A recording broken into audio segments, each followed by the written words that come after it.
এই মুহূর্তে জানিয়ে রাখি যে আরও কাছাকাছি অবস্থান করছে ঘূর্ণিঝড় রেমাল, আরও কাছাকাছি অবস্থান করছে ঘূর্ণিঝড় রেমাল এবং আজ ঠিক মাঝরাতে বাংলাদেশের কাছে ল্যান্ডফল করতে পারে ঘূর্ণিঝড় রেমাল। ইতিমধ্যে গোটা কলকাতা সহ বিভিন্ন জেলায় জেলায় শুরু হয়েছে কোথাও মাঝারি, কোথাও হালকা এবং কোথাও বজ্রবিদ্যুৎ সহ অতি ভারী বৃষ্টিপাত। ঘূর্ণিঝড় রেমালের জেরে যেমন কলকাতা বিমানবন্দরে বিমান চলাচল বন্ধ রাখা হয়েছে, ঠিক তার পাশাপাশি বিভিন্ন ঘাটেও পরিষেবা বন্ধ রাখা হয়েছে। নদিয়ার নবদ্বীপ ফেরিঘাটের পাশাপাশি শান্তিপুর পৌরসভার অন্তর্গত কালনা নৃসিংহপুর ঘাটে ফেরি পরিষেবা বন্ধ রাখার নির্দেশ দিল শান্তিপুর ব্লক প্রশাসন। সূত্রের খবর, রবিবারই বিকেলের দিকে সমুদ্র উপকূলে আছড়ে পড়তে চলেছে ঘূর্ণিঝড় রেমাল, আর সেই ঝড়ের সময় সাধারণ মানুষের নিরাপত্তার কথা ভেবে ফেরি পরিষেবা বন্ধ রাখার নির্দেশ দিল শান্তিপুর পুলিশ প্রশাসন। অন্যদিকে নবদ্বীপের ফেরি পরিষেবা বন্ধ রাখার নির্দেশ দিয়েছে নবদ্বীপ পৌরসভাও।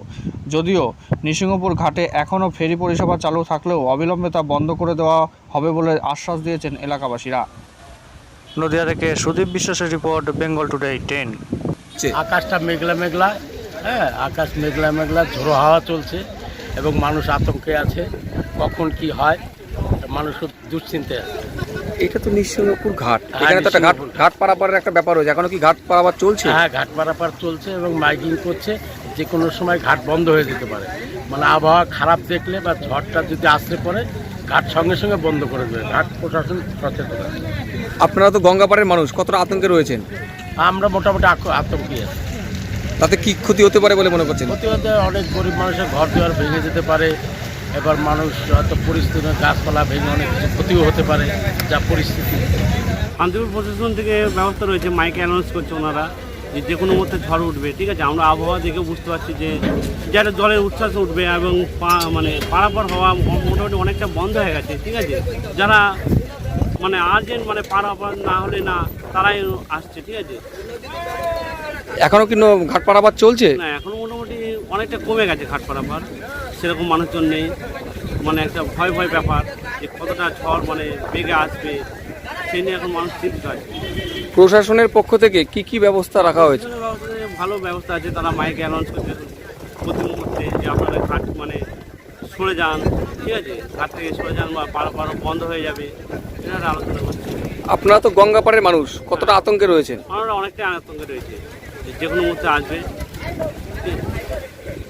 কি ঝড়ের কোনো কিছু বুঝতে পারছেন এখনো পর্যন্ত? ঝড়ে বলতে হ্যাঁ, হাওয়া উঠেছে, মেঘ হয়ে রয়েছে, একটু ভয় ভয় লাগছে। কি নাম আপনার?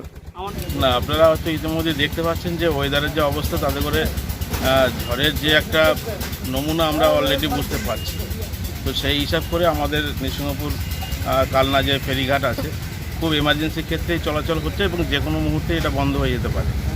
আর পাশাপাশি স্থানীয় প্রশাসন শান্তিপুর থানা থেকে শুরু করে হরিপুর গ্রাম পঞ্চায়েত থেকে শুরু করে আমাদের ভাগীরথীর তীরে যে নিকটবর্তী যে গ্রামগুলো আছে, চৌধুরীপাড়া, ফুলেরপাড়া, নতুন গ্রাম, হাউসসাইড কলোনি থেকে শুরু করে বাজারপাড়া থেকে শুরু করে তারাও যথেষ্ট সতর্ক আছে এবং প্রশাসনের তরফ থেকে মাইকিং করা হয়েছে, হরিপুর গ্রাম পঞ্চায়েতের পক্ষ থেকেও মাইকিং করা হয়েছে এবং মানুষকে সচেতন করা হচ্ছে। আপনারা সতর্ক থাকবেন, এটাই। গঙ্গাপাড়ের মানুষ, তাদের জন্য তো তাদের একটা সমস্যা, তাদের তো ভীষণ সমস্যা। যে কোনো মুহূর্তে একটা বড় ধরনের দুর্ঘটনা ঘটলেও ঘটতে পারে। তবে আমরা সেই দিক থেকে হরিপুর গ্রাম পঞ্চায়েত, শান্তিপুর প্রশাসন, বড়বাবুর নেতৃত্বে টহল থেকে শুরু করে মাইকিং প্রচার থেকে শুরু করে এবং তাদেরকে সতর্ক বার্তা বারবার দেওয়া হয়েছে।